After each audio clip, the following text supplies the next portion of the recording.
না, আপনি যদি স্পেশাল ট্যালেন্ট যদি থাকে তাহলে অল্প বয়সে তো সচিন টেন্ডুলকারও ডেবু হয়েছে, গ্রেট প্লেয়ার হয়েছে।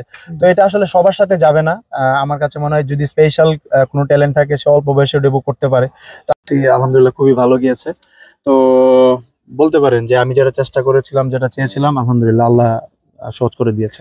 রনি, ক্যারিয়ারের শুরুর দিকে বা এখন থেকে 2-3 বছর আগেও আপনার ব্যাটিংটা কিছুটা আন্ডাররেটেড ছিল কিনা? আপনার পরিচয়টা কি বোলার হিসেবে ছিল কিনা? এখন পরিচয়টা চেঞ্জ হয়েছে কিনা? হ্যাঁ, ফার্স্টের দিকে আমি যখন শুরু করেছি আমি মেইনলি বলার হিসেবেই ছিলাম। তো আমার ব্যাটিং ফার্স্টের দিকে আলহামদুলিল্লাহ ভালো ছিল। আমি যখন এসডব্লিউ খেলি তখন থেকে ব্যাটিং ভালো ছিল, কিন্তু ওইভাবে কাজ করা হয়নি। তো আমি ব্যাটিং নিয়েও কাজ করতেছিলাম বোলিং এর পাশাপাশি। আর ধীরে ধীরে খেলতে খেলতে আমার ম্যাচুরিটি আসছে। আমি বুঝতে পেরেছি যে কোন সিচুয়েশনে কিভাবে ব্যাটিং করতে হয়, কি আমার কোন জায়গাগুলোয় কাজ করতে হবে, আমি যে জায়গায় ব্যাটিং করি। তো আলহামদুলিল্লাহ এই কাজগুলো করছি এখন, আলহামদুলিল্লাহ ভালো হচ্ছে। ঢাকা প্রিমিয়ার লিগে এক ম্যাচে 7 উইকেটও পেয়েছিলেন মোহামেডানের পক্ষে, খুব দুর্দান্ত সময় কেটেছে।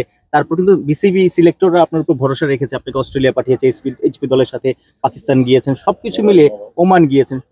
এই যে ভরসা রাখার কারণে কি আপনি এখন কনফিডেন্স আপনার হাই কিনা? হ্যাঁ, অবশ্যই, যেহেতু পারফর্ম করেছিলাম, বিসিবিও আমার ওই পারফরমেন্সে করেছে, তারা আমাকে অপরচুনিটিস দিয়েছে। অস্ট্রেলিয়ায় গিয়েছিলাম, আলহামদুলিল্লাহ অস্ট্রেলিয়ার টুর্নামেন্টটা খুব ভালো খেলেছি।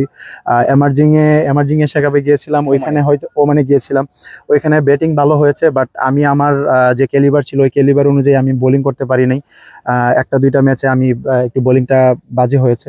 তো আমার কাছে ওই টুর্নামেন্টটা একটু ছিল যে আমি আরেকটু ভালো করতে পারলে হয়তো আমার অপরচুনিটিস আরো বেশি আসতো। তো এটা নিয়ে আসলে অ্যাজ এ প্রফেশনাল প্লেয়ার আপনি একটা টুর্নামেন্ট ভালো খেলবেন, একটা টুর্নামেন্ট খারাপ খেলবেন। সো আমার কাছে মনে হয় যে বছরে 4টা 5টা টুর্নামেন্ট খেলেছি, এর মধ্যে একটা টুর্নামেন্ট আমার খারাপ গিয়েছে, বাকি 4টা টুর্নামেন্ট ভালো গিয়েছে আলহামদুলিল্লাহ। সো চেষ্টা করব সামনে বিপিএল আছে ওইটার জন্য ভালো যায়। 2016 টি-20 ওয়ার্ল্ড কাপ ছিল ভারতে, আপনি সেই দলের ছিলেন।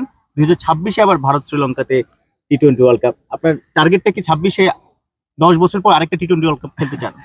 আসলে এজ এ প্রফেশনাল প্লেয়ার প্রত্যেকটা প্লেয়ারের স্বপ্ন থাকে ন্যাশনাল টিমে খেলার। আমি আগে খেলেছিলাম, তো আগে হয়তো ওইভাবে পারফর্ম করতে পারিনি। তো আমার ইচ্ছা আছে আল্লাহ যদি সহজ করে আমি ন্যাশনাল টিমে কামব্যাক করে পারফর্ম করতে চাই। তো এটা 2026 হবে না 27 হবে, এটা এখনই আমি জানি না, আল্লাহ যখন রাখছে আমার কপালে।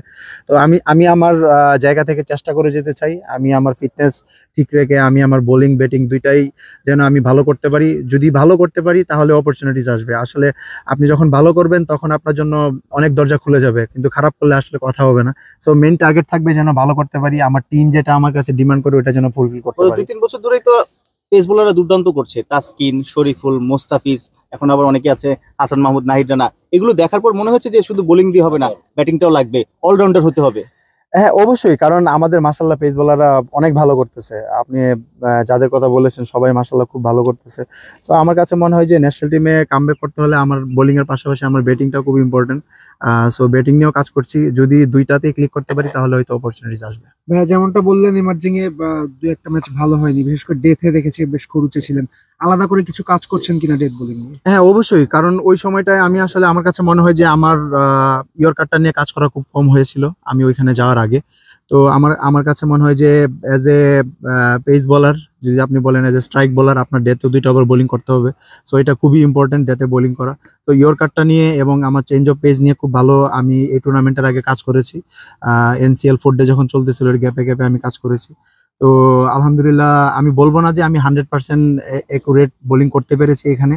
আরেকটু আমার কাছে মনে হয় যে আরেকটু যদি আমি নিজের ডেথ ওভার নিয়ে, আমি আলহামদুলিল্লাহ নতুন বলে ভালো করছি, তো ডেথ ওভার নিয়ে যদি আরেকটু ভালো কাজ করতে পারি তাহলে আমার কাছে মনে হয় যে আমি টি-20 ফরম্যাটের জন্য আমার কাছে পরিপক্ক মনে করবো নিজেকে। হ্যাঁ, একটু আগে বললেন যে আগের চেয়ে এখন রিয়েলাইজেশন বেড়েছে, ম্যাচুরিটি বেড়েছে, এটা নিশ্চিত বয়সের সাথে সাথে এসেছে।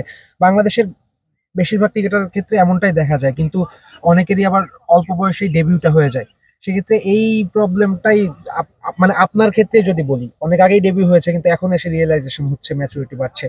এটা প্লেয়ারের পরিপক্কতার পরিপন্থী কিনা যে অল্প বয়সে ডেবিউ করিয়ে দেয়া? না, আপনি যদি স্পেশাল ট্যালেন্ট যদি থাকে তাহলে অল্প বয়সে তো সচিন টেন্ডুলকারও ডেবু হয়েছে, গ্রেট প্লেয়ার হয়েছে। তো এটা আসলে সবার সাথে যাবে না। আমার কাছে মনে হয় যদি স্পেশাল কোনো ট্যালেন্ট থাকে সে অল্প বয়সে ডেবু করতে পারে। তো আমার কাছে মনে হয় যে যত তাড়াতাড়ি ওই জায়গাটা মানিয়ে নিতে পারবে নিজেকে, যে ইন্টারন্যাশনাল সার্কিটে আমার কিভাবে খেলতে হবে, কিভাবে প্রিপারেশন নিতে হবে, এটা যে যত তাড়াতাড়ি পারবে আমার কাছে মনে হয় সে তত বড় প্লেয়ার হবে, গ্রেট প্লেয়ার হবে। আর আছে যে কেউ আছে যে আর্লি ঢুকে বাদ পড়ে যায়, তারপরে আবার কষ্ট করে কামব্যাক করতে হয়। তো আমার কাছে মনে হয় যে এটা টোটালটা ডিপেন্ড করে একটা প্রসেসের উপরে, আপনি কিভাবে নিজেকে মেনটেন করছেন। তো আপনি যদি ইন্টারন্যাশনালের কথা চিন্তা করে নিজেকে মেনটেন করেন, তাহলে দেখবেন টুডে টুমোরে আপনি আবার টিমে কামব্যাক করবেন এবং ভালো করবেন। এরকম স্পেশাল পোটেনশিয়াল ওয়ালা প্লেয়ার কাকে কাকে দেখলেন এই টুর্নামেন্টে? আমার কাছে মনে হয় তামিমের খুব ভালো অপরচুনিটিস আছে অনেক বড় প্লেয়ার হওয়ার, আমাদের আন্ডার 19 যে ক্যাপ্টেন। মাশাআল্লাহ, ওর ব্যাটিং খুবই ভালো লেগেছে আমার। জিসানের খুব ভালো অপরচুনিটিস আছে, জিসানও খুব ভালো ব্যাটিং করেছে। আমাদের হাবিবুর রহমান সোহান, তারপরে আমাদের আলিসের কথা বলতে হয়, আলিস থ্রু আউট দ্য টুর্নামেন্ট মাশাআল্লাহ খুবই চমৎকার বোলিং করেছে। আমাদের রাকিবুল, তারপরে নাইম শেখ যেভাবে কামব্যাক করেছে, নাইম শেখের ব্যাটিং খুবই ভালো ছিল। আর আমার কাছে আলাউদ্দিন বাবু ভাইয়ের বোলিং খুব ভালো লেগেছে। তো আমার কাছে মনে হয় যে এই টুর্নামেন্টে বেশ কিছু ইয়ং প্লেয়ার পারফর্ম করেছে এবং তারা আমার কাছে মনে হয় যে ভবিষ্যতে খুব ভালো করবে যদি নিজেদের মেনটেন করতে পারে। থ্যাংক ইউ ভাই।